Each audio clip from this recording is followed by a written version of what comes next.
Olá pessoal, tudo bem? Pessoal, hoje eu quero apresentar para vocês, de uma forma rápida aqui, um questionamento, Na verdade é muito mais para trazer mais perguntas para vocês do que respostas, Eu acho que essa é a nossa missão aqui, às vezes, Só levar a resposta realmente não ajuda muito às vezes, Mas sim as reflexões, pessoal? Bom, aqui nós temos, pessoal, um processo relativamente simples, tá? Então nós temos 7 bancadas aqui, tá? Na verdade são 7 operações, A operação 10, a operação 20, a operação 30, a operação 40, a operação 50, a operação 60 e a operação 70. Muito bem.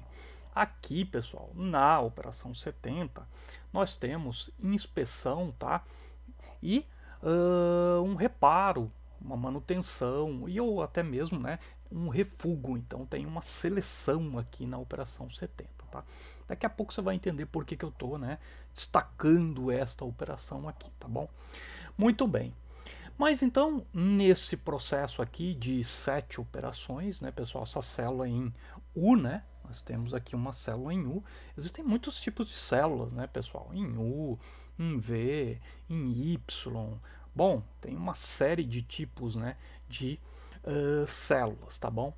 E aqui nós temos, pessoal, os tempos de ciclo, Então, 22 segundos, 27 segundos, 17 segundos, 21 segundos, 20 segundos, 17 segundos e 35 segundos, tá? Muito bem, o tempo de ciclo é o tempo para a fabricação de uma peça, tá, pessoal? Tá? Aqui a gente está partindo do princípio, pessoal? Nós estamos partindo do princípio que estes tempos aqui, estes tempos de ciclo, eles já estão validados estatisticamente. Aí você pode se perguntar, mas professor, o que é isso, Bom, a validação dos tempos de ciclo, pessoal, estatisticamente garante a estabilidade do processo, tá? É fácil garantir a estabilidade de um processo, pessoal? Não, não é fácil, tá? E por que você tem que garantir com 95% de nível de confiança, estatística um processo? Porque você tem que garantir duas coisas: previsibilidade e confiabilidade, tá? Muita gente não entende isso no mercado, muita gente não sabe nem que existe isso, mas sim, existe, tá? Existe e está na literatura, inclusive, tá? É uma literatura científica muito sólida a respeito de estabilização do processo. E muita gente simplesmente finge que não existe. Bom, no entanto, eu estou explicando aqui para vocês que sim, existe e é uma metodologia relativamente complexa para se dominar, tá, pessoal? Não é assim, conversando em meia hora que vocês vão entender, tá bom? Mas então tem esse fluxo, pessoal? Esse fluxo aqui de operação, tá? Então vai da operação 10 até a operação 20. Muito bem. Aqui qual é o objetivo, pessoal? Aqui eu mostrei os tempos de ciclo para vocês e eu quero fazer um gráfico desses tempos de ciclo, tá? Eu quero ver o que está acontecendo com esses tempos de ciclo, tá? Então você veja que aqui, na operação 10, tá? Eu tenho lá, um tempo de ciclo de aproximadamente 22 segundos. Na operação 20, tem ali um tempo de ciclo de 27 segundos. Na operação 30, eu tenho um tempo de ciclo de 17 segundos. Veja que aqui eu não estou me preocupando muito, com a precisão da informação. Na verdade, eu faço esse gráfico aqui para detectar o que, pessoal? O gargalo, O que é o gargalo? É esse tempo de ciclo aqui, pessoal, que se destaca. Essa barra aqui de tempo de ciclo mais alta. Esse é o meu gargalo. Esta é a minha restrição, pessoal? Se você for lá, estudar TOC, que é Theory of Constraints, você vai falar sobre uma coisa chamada sobre teoria das restrições, tá?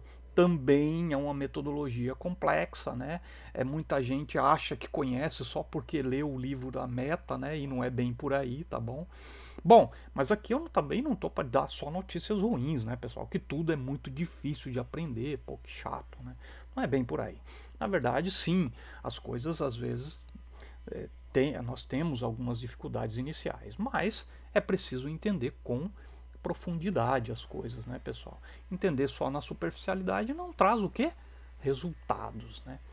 Muito bem, mas aqui o grande questionamento é balanceamento ou eliminação de causa raiz? E eu vou explicar por que de tudo isso, né, pessoal?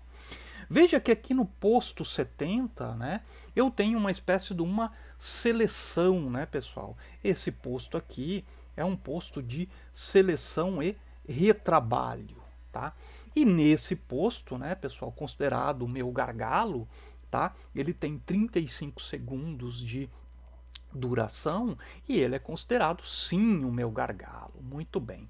E aí você poderia pensar assim, bom, se é o meu gargalo, então fica fácil, porque eu posso redistribuir, né, as atividades aqui e eu posso balancear o sistema e ter uma melhor produtividade, né? Você pode fazer isso? Sim, você pode fazer isso. É o certo? Aí já é uma outra questão, né, pessoal? Por quê?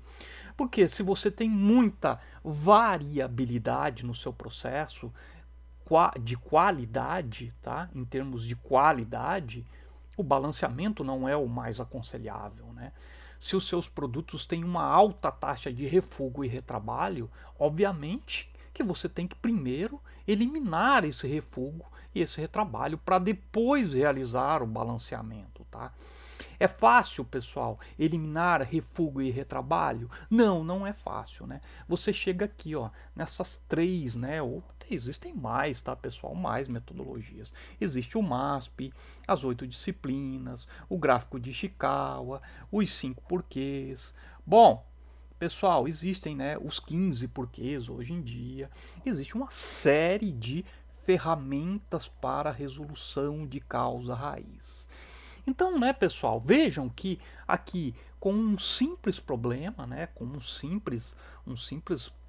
uma célula relativamente simples, né, nós temos aqui uma série de questionamentos a se fazer, né, para você chegar onde você quer. Então existe a estabilização dos tempos padrão, existe a análise ergonômica, existe a definição se a célula é em U, em V, em Y, tá? Existe a própria definição de diminuição de variabilidade do processo em termos de qualidade, existe a estabilização do seu processo em termos de tempos de ciclo, a validação estatística desses tempos de ciclo. Bom, existe uma infinidade, pessoal, de avaliações para que a gente chegue em resultados positivos, tá? Então, como eu disse para vocês, né, é uma brincadeira, é claro, mas na verdade é para vocês refletirem, né, pessoal, tá? A análise desses processos é muito mais quantitativa do que qualitativa, né, pessoal? O que que eu quero dizer com isso? Eu quero dizer que, antes de mais nada, nós temos sim que estabilizar os tempos padrão, né, dentro de cronoanálise 1 e cronoanálise 2. E o nome disso é engenharia de produção, tá, pessoal? Não tem outro nome, tá? Enquanto você não aprende esta engenharia de produção, você realmente vai ser um profissional ainda, né, parcialmente habilitado a essa metodologia fantástica, né, chamada engenharia de produção e Lean Six Sigma, tá bom? Isso não é para desanimar, bem pelo contrário, é para dar insumos para vocês saberem exatamente o que vocês precisam saber, né, para realmente ter sucesso nesse mercado tão exigente, tá? Um grande abraço a todo mundo, tá? Fiquem em paz, fiquem protegidos, tá bom? Tá bom? Aqui é o professor Marcelino, um grande abraço para todos e para todas, tá bom?